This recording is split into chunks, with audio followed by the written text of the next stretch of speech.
Welcome, nerds, critics, and robots, to another episode of Lunch Table Podcast, where we discuss the latest in entertainment and pop culture. My name is Dylan, and I'm here with my co-host Akram.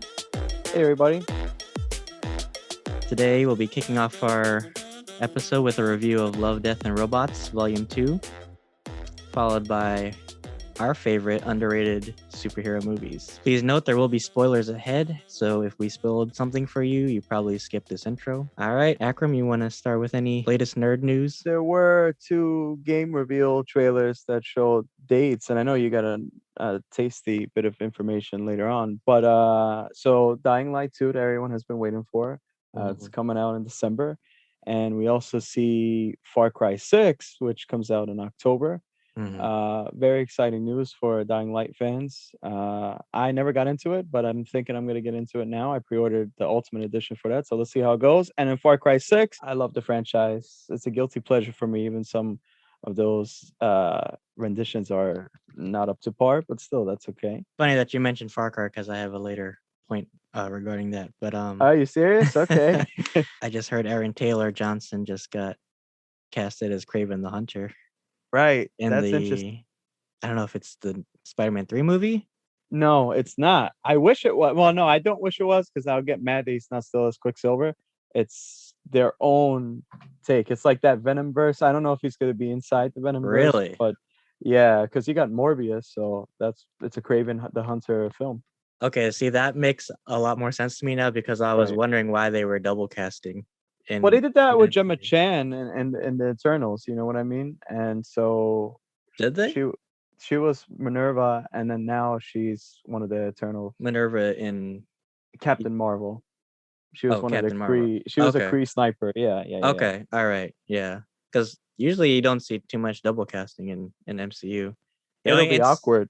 The only instance I can think of was Alfred Woodard, but she was in the Defenders universe. Right. And then she was in Civil War, so I guess that doesn't really count. That was weird. Well, no, and then you got Mahershala Ali, Cottonmouth, and then now Blade, but I don't know. Oh, that's true. Yeah, I totally forgot about that. All right, Akram, thoughts on Love, Death, and Robots, Volume 2? So my thoughts are basically that it was a bit underwhelming, not because of the episodes per se. Yeah, I mean, it wasn't that many episodes, and here's my thing. I think that was a business strategy, right? Because last season they had a lot of episodes. It was like 18 episodes, I think. Yeah, it was 18. Some were hit or miss, but this time there were like a couple of mentionable, episodes, and then there were some that were pretty forgettable. And I think they already have them baked in the oven, but it's going to be the next season, you know what I mean? Just to be ready to ship. And it's probably going to come soon. How about you? I feel a little differently. I feel like even though there was a shorter amount of episodes, whereas like last volume we had more, I feel like there were like hit and misses. But I feel like they've kind of matured and really focus more on story. I mean, animation, of course, is superb. And it's funny that you mentioned Far Cry because one of the episodes, company that makes Far Cry did one of the episodes. I think it was the Snow in the Desert episode. Not by Ubisoft, like one of the developers? Yeah, I think they're called a Unit Image or something. Oh, okay. Yeah, I feel like there was a lot of great episodes this season. That it's hard for me to pick an episode really because there were so many great little shorts. Did you have a favorite? I mean, I just want to mention that it's not like they were good in their own ways. I just felt like underwhelming a lot of times for me was like it was just too short of a season. I wish there was more since so many episodes were so short. But if I were to mention one of my favorites, it definitely has to be, especially animation wise, the one with Michael B. Jordan. I really enjoyed that. That's actually inspired by a book, A Short Tale. And I think that one was called Life Hutch. I really like that. I love their CGI, rendering for that. I thought that's awesome. I like the concept. And that's the thing about Love, Death, Robots is that they bring up so many complexities and nuances to great ideas. So I really like this a lot. So that's one of my favorites. How about you? Interesting, because I felt like that was one of the weaker ones in my opinion.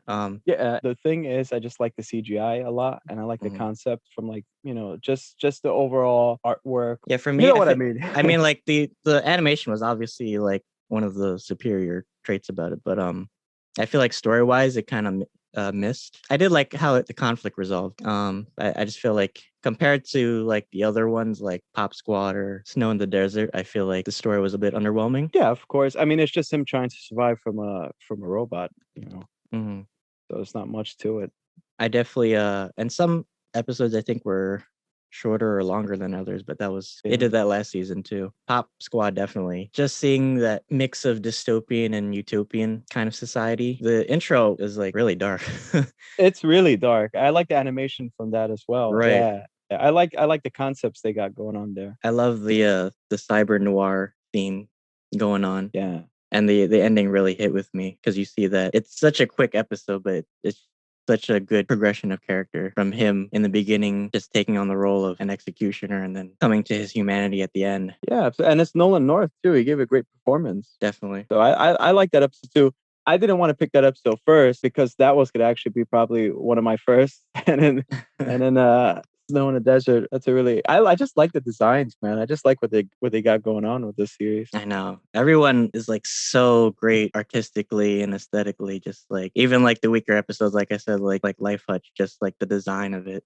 Hmm. Like I wanted every episode to have its own little series on Netflix. Yeah, absolutely, or at least an adaptation for a movie. Exactly. Yeah, I really did like Snow in the Desert. I think that was one of my top favorites. It's Hmm. very, it feels like Destiny and Mad Max, seeing that world. And I love the character of Snow too. He's such a like an anti-hero. I just like the action. I like the choreography they got going on. You know what I mean? I like that. He's like the albino Wolverine. And it's such a great quick little world building episode too. Like you get so much involved. Even like when you get the little bartender with the punch code beer. Yeah, that's so interesting because I guess everybody's like thirsty there. So like you really gotta work for getting Right. a Well, I beverage. guess like resources are really low, like he said. Of Like course. it took like a month just to get a fucking can of strawberries. Yeah, I know. I love that little detail. Things Yeah, like that really, really, really resonate with me. absolutely. And then going back to the world building, I just like, yeah, you get like a short bite of information, but it's not like this long exposition in the beginning. You know what I mean? It's like you kind of feel like you had an episode before that filling us in. And then now it's just us living in the world with the characters. So I Mhm. really appreciated that. I think it was pulled off very smoothly. Definitely. I guess the other one that I kind of like. Well, actually, I'll tell you one that the weaker ones I didn't like. Life Hutch, and then there was the episode I think it was called Ice. Yeah, animated, like weird animated one where like Yeah. it's trying to fit in, right? Yeah, I did like the Yeah. style of it. I like the Picasso look of it. I think it was by the same director who did the Zima Blue episode. Oh, okay. Oh, In the okay. last Yeah, one. yeah, yeah. And it's I funny forgot because about that one. I love that. that episode in the Yeah, I first love one. that episode. But this one felt a little weaker to me. I feel like the conflict didn't really resolve or nothing much like really happened towards the Yeah, end. sometimes I think you just have to. I think they require you to think of the big picture. You know, maybe there's like this underall theme going on where like you can't like really look at it at the surface level of it. You got to really dig deeper. I feel like that's one of those. Just a guy trying to fit in. Now, if I was trying to analyze this like deeply, I would give you more answers. But you know, I think sometimes you have to take risks, and I think a lot of creatives took risks just to show their themes, and it doesn't convey very well to the audience because everyone's just watching just to have fun, you know what I mean, and get a bit of lore like each episode. So I get what you're saying. This is weaker, one of the weakest. Not even weaker. I would just say like overall, like some stories just hit more or had a bigger impact. I feel like whereas Ice, I felt like I don't know, I didn't really feel moved in any way from the beginning to the end. I did like the the All Through the House episode. Oh yeah, that was funny actually. That was such a cheesy, like campy little horror thing. And it had like a Yeah, I horror know. vibe in the beginning. Like I knew, and it's funny because it was right after the train episode, which was another horror I episode. thought that was like inspired by the Stephen King novel, actually, or that was like a Netflix adaptation. And A Grass Never Lets You Leave. At first, that one freaked me out though. But I like that one. It was kind of weaker, but I did like that one. Yeah, I was definitely uneasy that whole time in that episode. Yeah. No, but a Christmas episode. But the Christmas was episode, fun. I Yeah. fucking jumped, yo. You jumped. I was watching it in my backyard projector screen with my volume high. Sorry to the neighbors. And then all I see is a freaking tendril drinking milk and cookies. And I jumped. Yeah, that messed me up too. Because it's such a like Lovecraftian horror image just looking at that thing. It's so disturbing. Yeah, I thought he was gonna kill the boy. That's what I really thought too, because the girl he was like good, and then the boy I thought he was gonna be like, and then just like eat him or some shit. He was almost bad. Yeah, It was he's like a almost darker bad. version. Yeah. It was like Coraline and Nightmare Before Christmas in one episode. Basically, yeah. I mean, I like the concepts, man. I just like the concepts. That's such a twist on Santa Claus. I know, and I love how it ended too. Like, Hmm. what would happen if we weren't good? Directed by Tim Burton. No, Ridley Scott.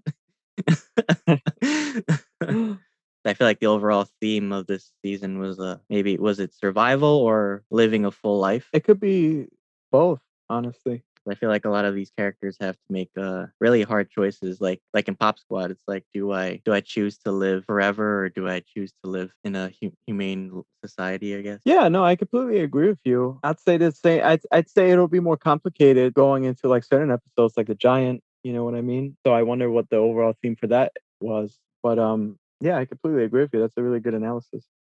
Or even like Snow, like where he has those cells that can basically heal him, and then he can pretty much live forever. They call him the immortal, I think. But is it worth living alone? You know. All right, moving on to our next topic, our top 3 superhero underrated movies. Akram? Ooh, Yes, I have been waiting to do this. Chris Evans has actually been in a couple of other superhero films maybe people didn't know of, except Fantastic Four. He's been in Push 2009. I really enjoyed that film back in the day. That has a sweet spot to me. Not too many people remember that. That used to be back in the day, like when you watch FX, the FX channel, and it used to like have like reruns of I like feel like movies. only people our age or older would know that movie. It's like I remember that they had like 2 hosts. one of those And cult like classic movies that yeah, yeah. And they had like behind the scenes about the film and stuff, and that's what I would watch. And I enjoyed Push. I enjoyed Push a lot. Not much to say about that film, except I liked the overall aesthetic. It was very saturated, almost looked like it was directed by Michael Bay. But it's very mature. it is mature, yeah. Like Yeah. not even like how the boys can feel like campy or humorous sometimes. I mean like the like Push feels like very adult, dealing with a lot of like world issues, I guess. Daredevil sucked, apparently. I never watched it in the theaters back in the day. It is harshly reviewed. I will say that. I always have Almost been unforgivingly. I always been exposed to the director's cut, like the DVD, and I hold it into high regard. I don't know why. It's just something in my childhood, like the soundtrack. Back then, like superhero films had like this interesting soundtrack, like the Spider-Man trilogy. I feel like Affleck did a decent job in that movie. He did, absolutely. Him, Jennifer Gardner, which she had a spinoff from this film, Elektra, which that's a discussion for another time. But because I did, that's a sweet spot. That one kind of deserved its spot in movie history. I'm sorry. I know. I like Colin Farrow as Bullseye. I just thought that I really liked him. He's just that wild card. You know, he portrayed him really differently. I didn't like the redesign, but I liked him. I did love Kingpin, Michael Duncan's Kingpin. I will say that. I was just gonna mention one of that. the best parts of that movie. Michael Clark Duncan, man, yeah, he's awesome in it. Compared to the Daredevil Netflix series, I feel like that's a very rich approach to the character. Here, you know, he is much more stronger. Obviously, I like the ending though, especially the blood in the water with the roses, and it's just the overall dialogue that the 2 characters have. I feel like in the Netflix series, they have more time to explore different characters, and it feels and that's exactly it. more like Yeah, a comic exactly. serial. Whereas when you put it into a 2-hour movie, you can't get the same impact from the characters. Well, we have to remember too that back in the day, superhero films were, you know, rising to having these big blockbuster, you know, only type of points that the directors want to meet. And they couldn't really go deep or go dark sometimes, like you would see. I mean, they were basically popcorn films in the 2000s. I mean, yeah, and I think that's why they're more before memorable. that, I mean, maybe Blade and Punisher were exceptions, but I mean, the only thing that really broke out of its shell was maybe Spider-Man. I'd say actually the Hulk as well, directed by Ang Lee. I would have mentioned that horrible CGI. Hey, but there were some really good moments in there, and there were like some pretty dramatic moments, and combined with the music, you know what I mean? I really liked that, especially the ending. Oh my god! But yeah, so I really like Daredevil's director's cut. I have to say, my next one would be, I think everybody would pick this one, is Hellboy. Absolutely, the new Hellboy. I did not. I was gonna like say which whatsoever. Hellboy, the new one. No, the new Hellboy I did not like. I was kind of disappointed by it, but the old Hellboy, With Ron Perlman.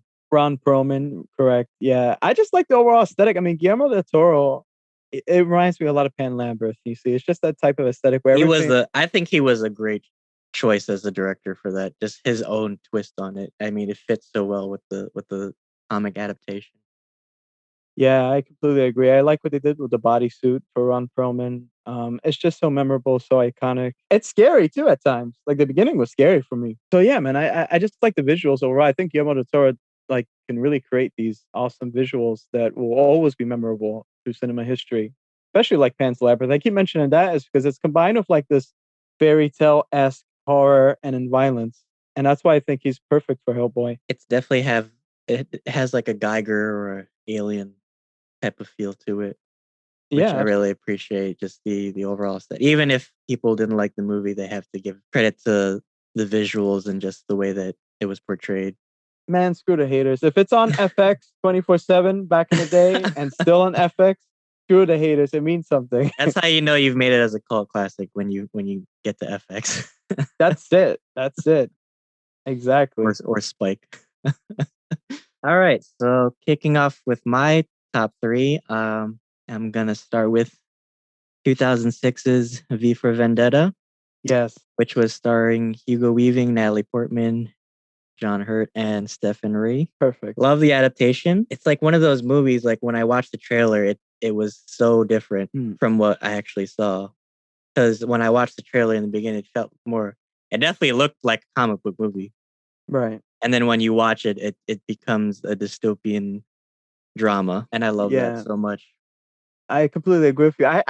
I've been exposed to that actually late in life. So I think the first time I watched it was in 2014, and I completely loved it. I love the aesthetic. I love the dialogue that he says this, and I think they got that from the comic book. I'm not too sure. They'll quote me on that, but Alan Moore's writing is awesome, and it's really like a reflection of humanity and society in general. And I felt like this movie did a really good job adapting that. And I love Natalie Portman anyway. She's bae. So yeah, it's funny that you mentioned Alan Moore because I was going to put Watchmen on this list, but I feel like V is such a contrast to Watchmen, whereas I feel like in Watchmen, Alan Moore kind of like doesn't trust humanity as much, whereas in V, I feel like he puts a little more trust in humanity with the freedom that they deserve, I guess. Revolution, yeah. And I love the character of Detective Finch because he feels like a Jim Gordon type of character, and he's essential to V's plan too. I think one of the scenes he asks, "How come you never came forward with any of this information?" And he says, "Well, I was waiting for you, detective." You see, that's just like the writing, man. The writing is so good.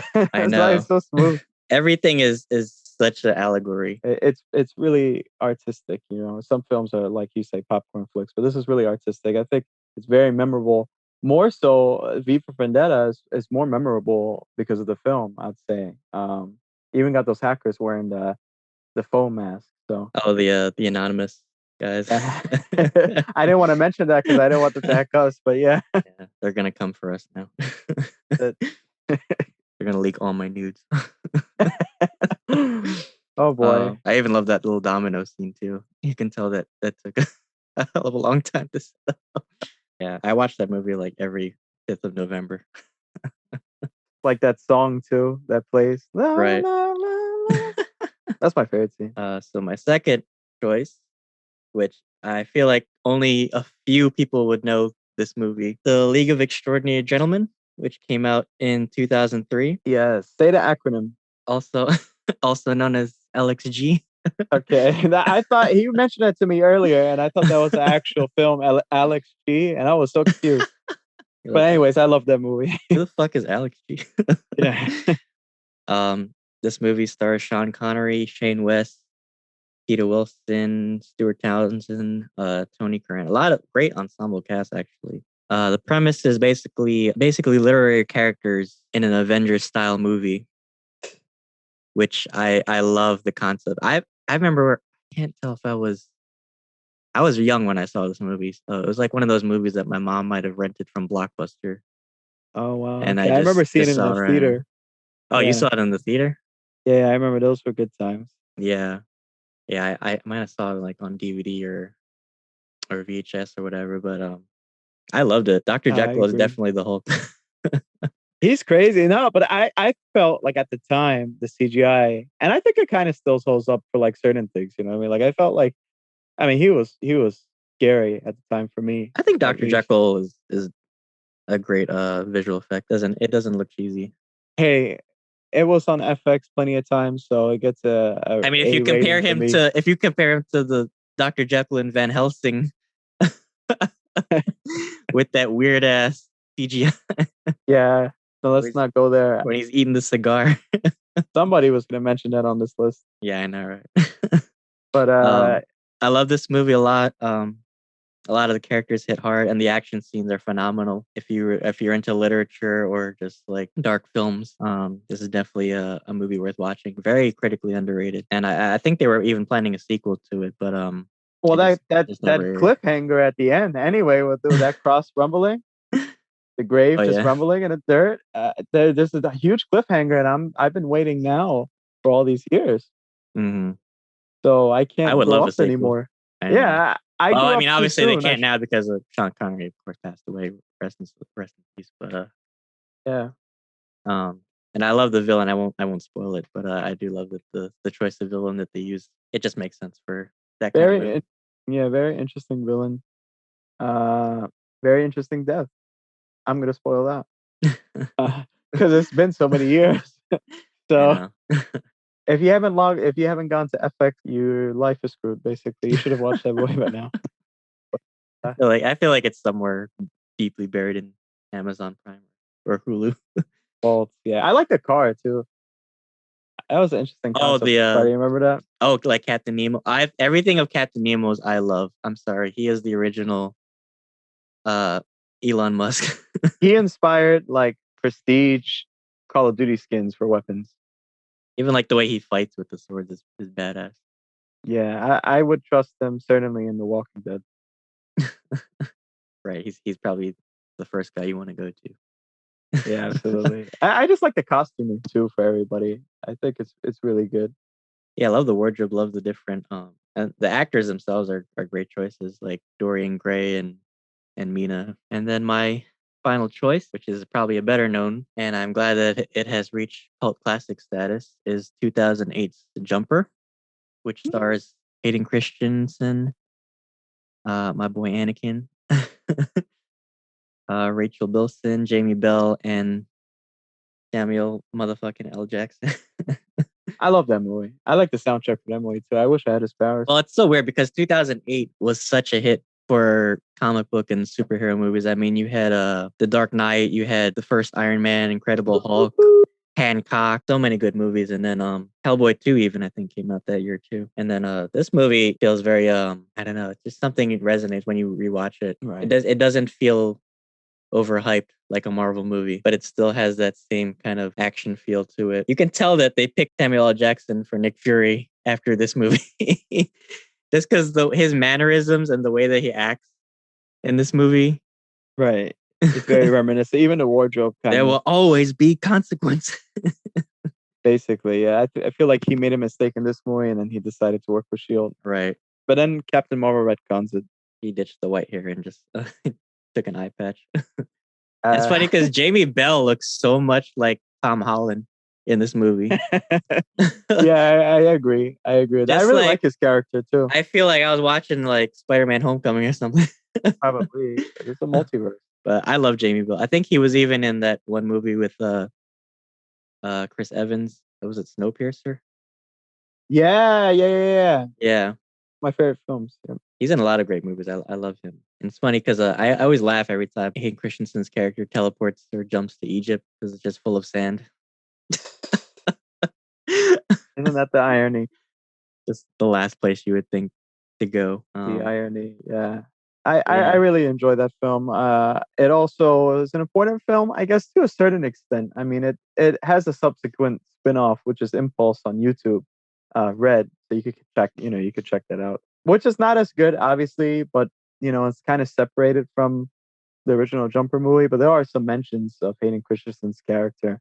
But overall visuals, I really enjoyed it. I like just playing with his powers was really interesting. Yeah, I definitely love like the scenes like with them, and it makes great use of locations too. Yeah, that's the crazy part. It feels so big, and that's the funny thing. This film feels very small when you think about it in retrospect, but when you like watch it, they are in so many different locations. Like even so if just like it's like a 10-second scene of like Italy or Egypt, like there's so many locations in this movie. It's crazy. That twist too. I mean, I felt like bad for his father at first in the film. Oh, Michael Rooker, I forgot, was in this movie too. Yeah, yep.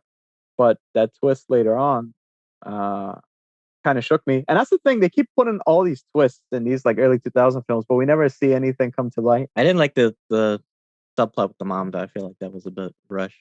Okay, that was the twist I was saying. I didn't want to spoil it, but anyway, it's 2008. Listen, so if you haven't seen that movie by now, you listen. Go- You missed your chance. go figure. Yeah, yeah, it might have been rushed. I mean, and I don't think it did well in the box office. I don't think it's like this amazing cinematic experience, but I just think it's very much. And again, I don't know if we're like going off FX's playlist from the early 2000s. This is like one of those top movies that was always on FX, so it gets another It's A definitely from me. an if it's there. FX memorable movie. Definitely a Yeah. cult classic. I think they did talk about making a sequel for it at one point, but it just never kicked off. Well, the director, he moved on to do Edge of Tomorrow. Oh, really? I really like Edge of Tomorrow. I love Edge of Tomorrow. It's inspired by the manga, Live, Die, Repeat. I guess it's still in the works though. I think he's detached from that I think project. I read the manga version. I still have to. It's very different though. But I just like the overall aesthetic. But anyway, that's not about that. This is about Jumper. Also, Hayden Christensen met his wife, and unfortunately, they're divorced right now. Rachel Oh, Bilson. really? Yeah, but they're yeah. He has kids with her. They've been married. That's it. Done. Oh shit. Yeah, it's interesting to see like movies like this where, like you said, like Chris Evans and in different roles that you're used to, and then seeing Hayden Christensen in something that wasn't like Star Wars related. Just seeing like Yeah. their range of characters, you know. I wish I see more of Hayden. I don't know. Everyone keeps like dogging on Hayden for Star Wars, but I don't think he was that Hayden's bad. a phenomenal actor. I don't care Yeah, what anyone says. Fuck I the love Hayden. Hayden. I love Hayden. You know what I mean? I wish he was like in more projects. You know, he was like in one project with like all these. Oh gosh, I can't. He was in even that remember. one like it was like a mob or like a robbery. Yeah, movie. yeah. That was it. Yeah. Oh, I think it's God, I can't remember Chris the name Brown. now. Yeah, Chris Brown was in it and stuff. Yeah, it was like a I weird remember that. ensemble cast. Yeah, he wore like the Damn. fedora. Yeah. I'm about to look it up now. Yeah. Hey, when there's fedoras, there's trouble. Right. Yeah, I know. Yeah. They never did say if Michael Rooker like survived in the end of that movie too. I mean, his character. He would get a spin-off on YouTube Red probably. Because like he just dropped in the hospital and they never mentioned him again. Rest in peace, I guess. You just see fireworks and an arrow in the background. Oh man, I like the gadgets that they have too. Oh, those like the paladins. Yeah. Yeah, those cool whipcord things. That was really. The actions are really cool, and it doesn't feel like shaky cam either. Yeah, that's a good thing. I think that comes. Oh, I think his name is Doug Lyman actually, the director, and that really comes from him because his actions, for the most part, his action scenes aren't really shaky. They're really enjoyable. I think he's a good director. Yeah, I mean, overall the story it's kind of underwhelming, but I feel like the action was definitely on par. Well, that's the thing. When you have like a story that is underwhelming, but the concept is there, I still think it's memorable. You know what I mean? Because then there's that all factor of, oh, this will be so cool. So many films are underwhelming, but they're memorable in sorts because of those concepts that they give. Just like Love, Death, and Robots.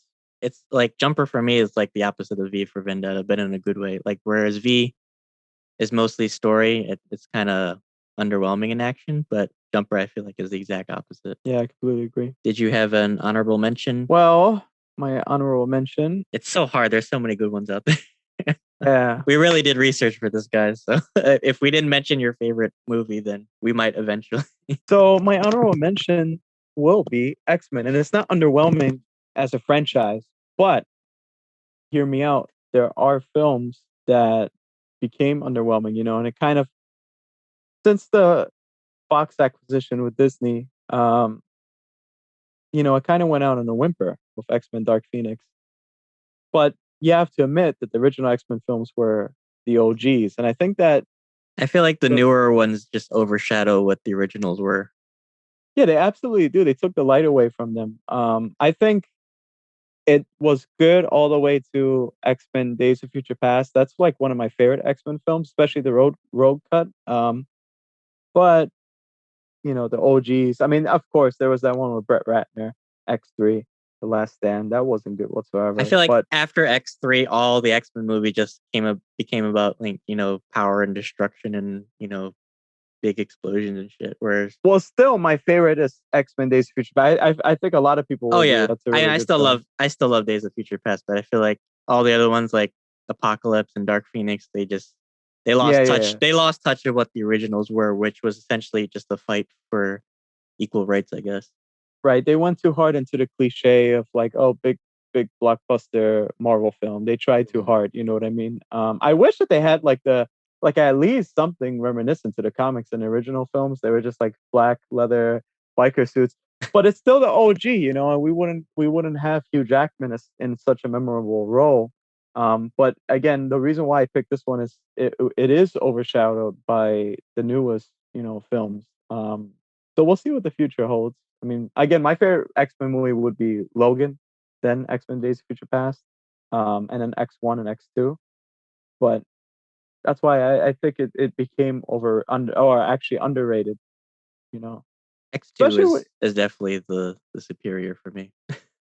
really, you don't think Logan? I love X. Well, no, I mean, I do love Logan, but I feel like I don't know if you want to talk about like the heart of the X-Men Oh, okay. So then franchise. I would say X1, X2, X2, X2. but it's just Yeah. because I can't ever stop watching that Nightcrawler scene in the beginning. Like you want to talk about jumper competition? That for me was like the best use of teleportation in a movie. Yeah, absolutely. Um, and then also we have Storm forgetting her accent because she had an accent in Oh, X-Men once. So he did have an accent. yeah, see, a lot It's of like people will like Princess overlook it, but Leia, like when she had like that British accent and then like just suddenly like yeah, I phased out. know. And they're like, no, you're good. It's too hard. But yeah, I mean, and again, it's overshadowed too when a film is that good. You kind of don't remember the earliest renditions of another film. You know what I mean? So Logan, I guess everybody would like say, oh, that's a benchmark. But Logan's its own thing. So I Mhm, believe that's why the original like two X-Men films were definitely underrated at this point.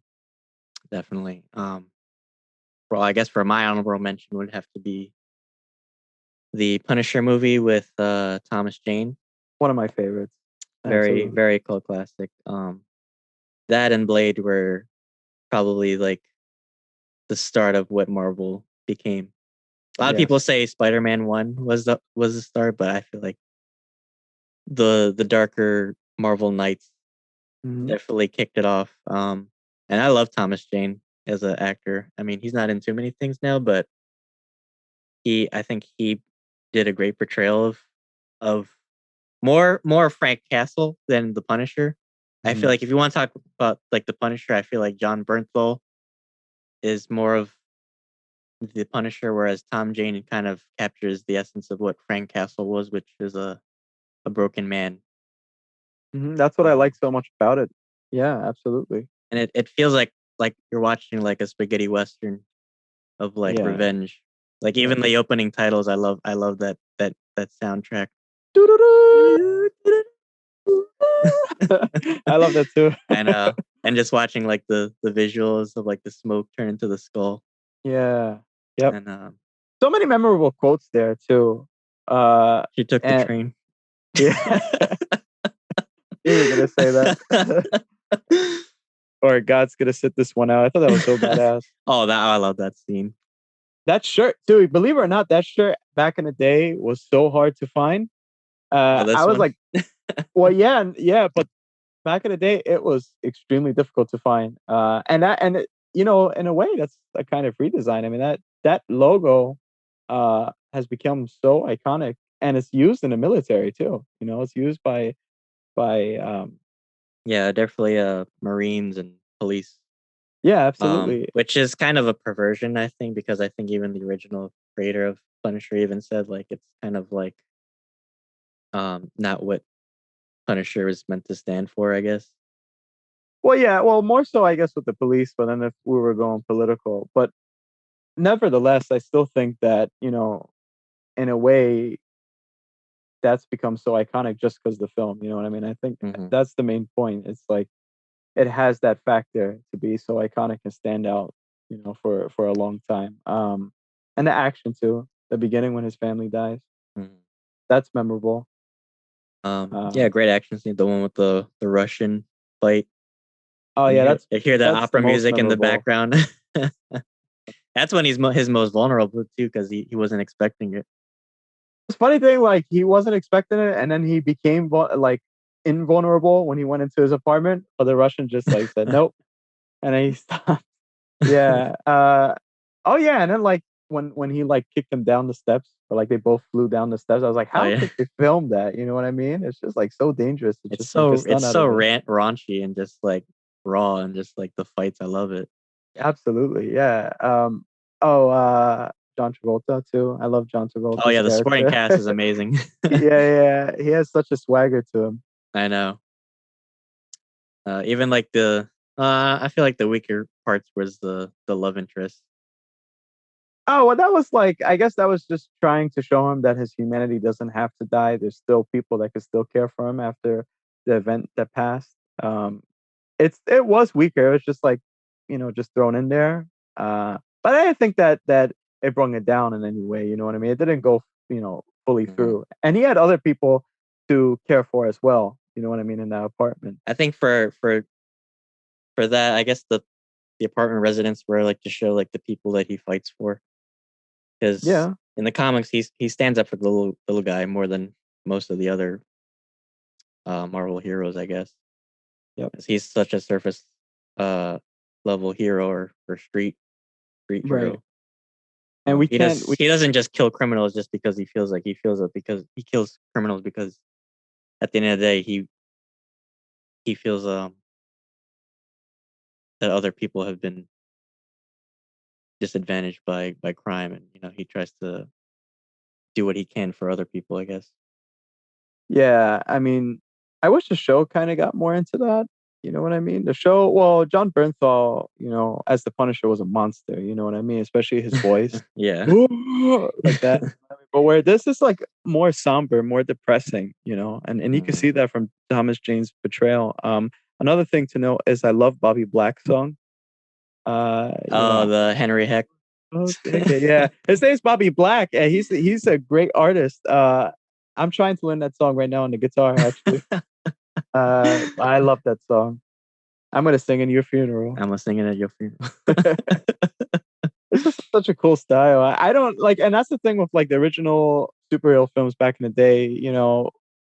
There were a lot of like characters that were like original. You know what I mean? They Mhm. didn't. He wasn't inspired by anybody. And yet some of those characters are one of the most Mhm. iconic today too. Um, so Yeah, yeah, I definitely really had like that. its own style, kind of like Blade. How Blade had its own like rave, or I don't know, hip hop kind of style. It's an Uh, awesome style, man. And I I feel like wish, Punisher has its Western kind of noir style. I wish we could still do stuff with these characters. You know what I mean? Now everything is overshone by the MCU, which is fine. But I wish somehow we could see them back. I mean, Adi Shankar did that spin-off, which was a like 10-minute short, Dirty Laundry in Oh, 2012. that's right. I forgot that that happened. That was like the most random thing, but That was the at the greatest time, comeback in actor history. yeah, no, at the time I used to believe that, oh, maybe the MCU has been around the same time where Daredevil, or for example, Blade, Blade's universe is just a way to tie everybody in. So that's why I got excited when I first seen that on YouTube. I was like, oh, he's coming to the MCU. I used to be so naive, but that was interesting. That was fun. I mean, but I guess this franchise, if we could call it that, is long gone at Mm, this point. But yeah, very good mention, honestly. yeah, definitely. It's great to reminisce about what came before, all these shared universes and sequels and prequels and all that. Absolutely, When and films were we're simpler. yeah, that's the thing. It's like, and there's not so much information to take in. It's just enjoy and watch. There's not like something tying in or something like that to get the bigger picture. It's just it is what it is. There you go, and that's it. There's many honorable mentions we could have done, like Scott Pilgrim and Chronicle and Kick-Ass. I feel Yeah, like they all Kick-Ass for me. I really enjoyed Kick-Ass. Kick-Ass was definitely like one of my favorite.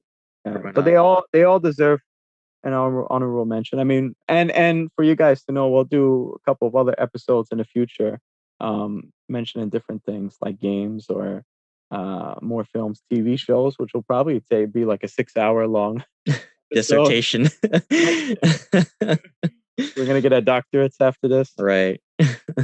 But it never ends, really. I mean, these type of films are dear in our heart because that's part of our childhood, you know, especially for nerds alike. And it creeps a lot into our maturity too. I mean, just when you watch movies now, it's so much different. I feel like now it's more about getting reaction out of people. Yeah, rather absolutely. than focusing on like characters, you know. Yeah, absolutely. I definitely agree with you on that point. Everything's just trying to make more money and spin off and spin off. Oh and yeah, of spin off. course. Yeah. But I mean, I do love where the future of comic book movies is going right now. It's exciting. No, don't get me wrong. I love it too, and I think they're willing to go deeper and darker.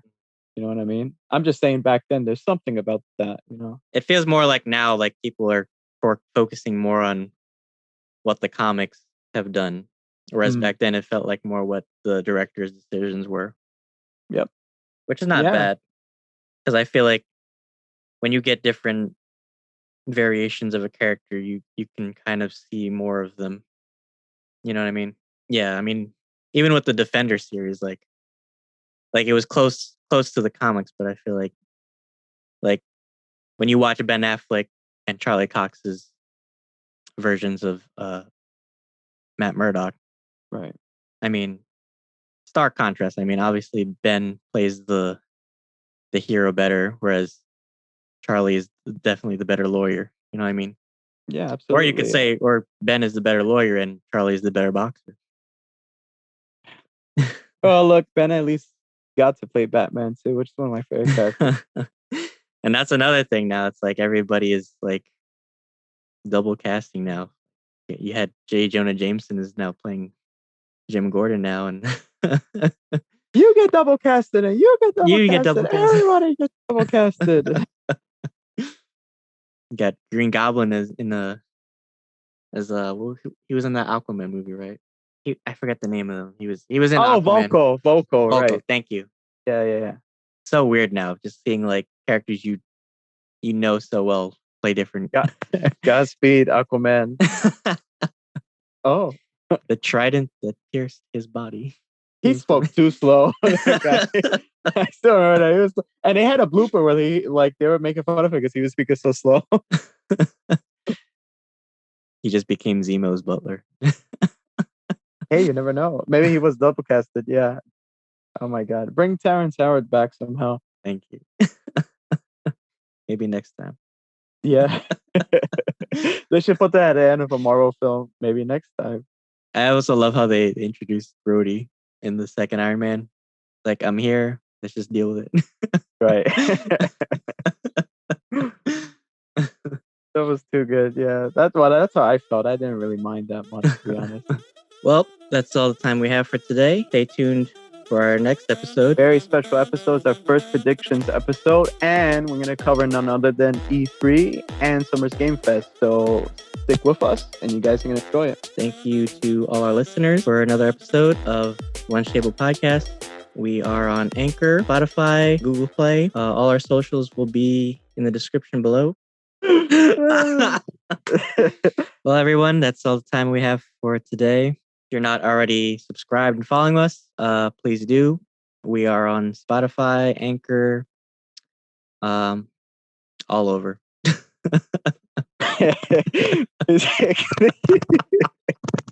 You aren't already.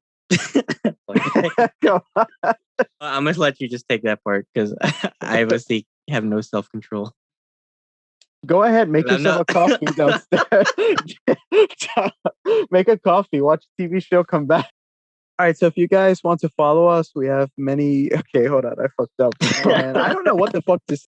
All right, let me compose myself first. If I was gonna say, I said follow us on Anchor, and we got links to YouTube and Instagram and Twitter. No, because I forgot the words. If you We haven't got more followed us, bloopers in Rush Hour. yeah, I know. We gotta put this at like the end credit. This episode's gonna have a lot of edits. Oh my god. Be a chump.